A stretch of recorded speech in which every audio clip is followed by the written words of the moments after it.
What we're going to present is an outcome of a short-term development program looking into how we could use oral assessments to enhance inclusive and authentic assessment practices which are AI resistant.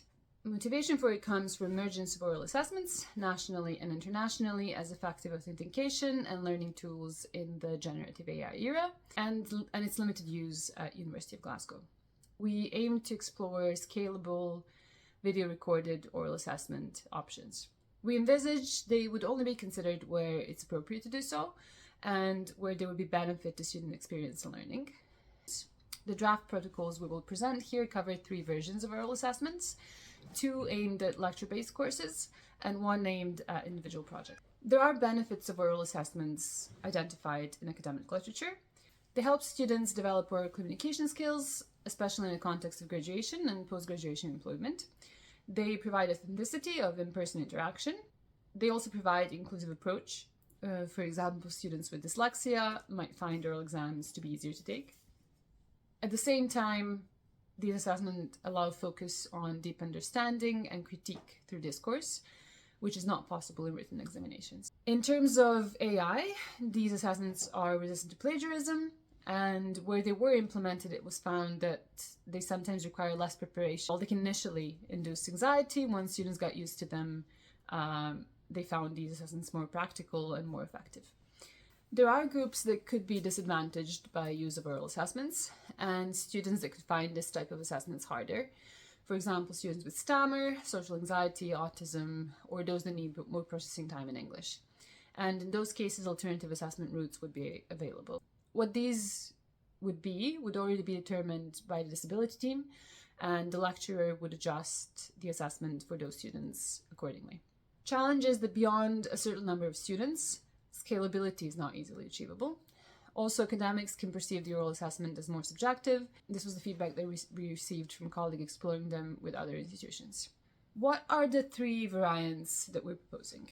Version 1 would replace coursework or written exam. Typically, we think this type of assessment would carry between 25 and 50% of the mark, but each course lead could decide this.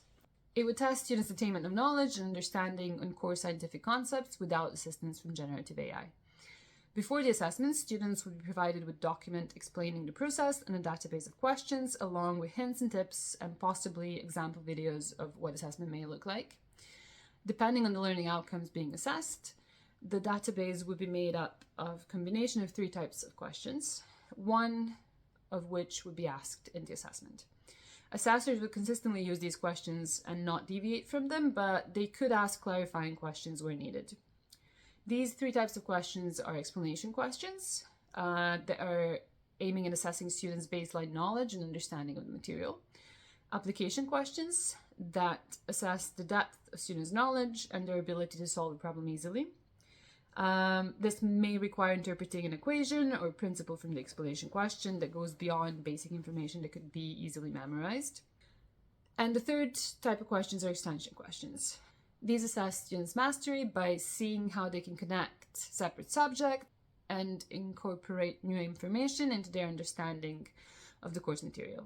So it would require them to apply knowledge to a different context. A formative test run where students peer assess each other would be held, and students will be given the rubric that is later used in the assessment when they are running these. If possible, students would be given an option to self-book a slot they prefer for the Viva. The assessment itself would take place on campus in person and be recorded, potentially using Cultura. There will be 2 assessors per session to increase the objectivity and to reassure both students and academic members of staff. Each student would be given 2 random questions. They would choose one of them to answer, and they would be given 15 minutes to do so. Markers would be given all of the answers with the key sections highlighted. 15 minutes is experientially enough to ask meaningful questions with some Q&A involved. After the assessment, if more than 2 assessors are involved and there are multiple groups of students assessed in parallel, marks will be compared across the groups to ensure consistency. If a reset is needed, question that has already been attempted would be removed for each of the students, and then the rest of the questions would become a new database. We're planning to run pilots to test this, but estimate based on experiences of academics and institutions that already use oral assessments and our own prior experience give us a reasonable idea of how long these activities might take.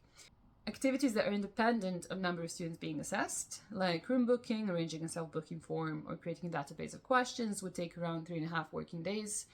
And assessment and marking time that are dependent on number of students would take around 22 minutes per student per assessment.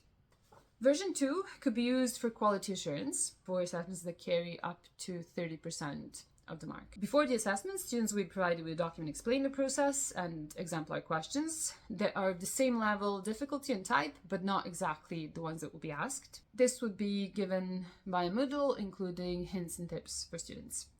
Questions to be asked would be created by an academic member of staff based on students' submitted written assessment.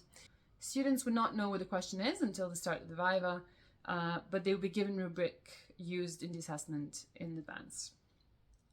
The assessment itself would take place on Zoom or Teams through a link available in Moodle, and it would be ran by one assessor. A question is asked, and the student is given up to 5 minutes to answer. 5 minutes is enough to ask meaningful targeted questions, and the marking sheet would be filled in by the assessors. A second assessor would do this asynchronously. In case of technical issues where students couldn't access the assessment in a timetabled slot, for example, if there was a power cut or no broadband, those missed would be reassessed, but proof of extenuating circumstances would be required. Then the coursework and oral exam mark would be combined to reflect the student's understanding of key claims made in the report. If a good technical solution can be found, this version of assessment could be fully automated, so students are given a question and provide recorded answer via Moodle plugin that is then asynchronously marked by both markers. Supporting resources needed are the same as for version 1. Activities independent on number of students being assessed would take around 3.5 working days, and the assessment and the marking time that are dependent on number of students would take around 11 minutes per student per assessor. Version 3 is extended project. This is the oral assessment for BN, GEMA, and GEMA-C projects. These are quite different across different schools, and so the guidance we're giving here needs to be further explored by each school. We propose combining reports and oral assessments into a single assessment, where oral assessment is used to discuss findings of the report. And in the end, a combined mark is given.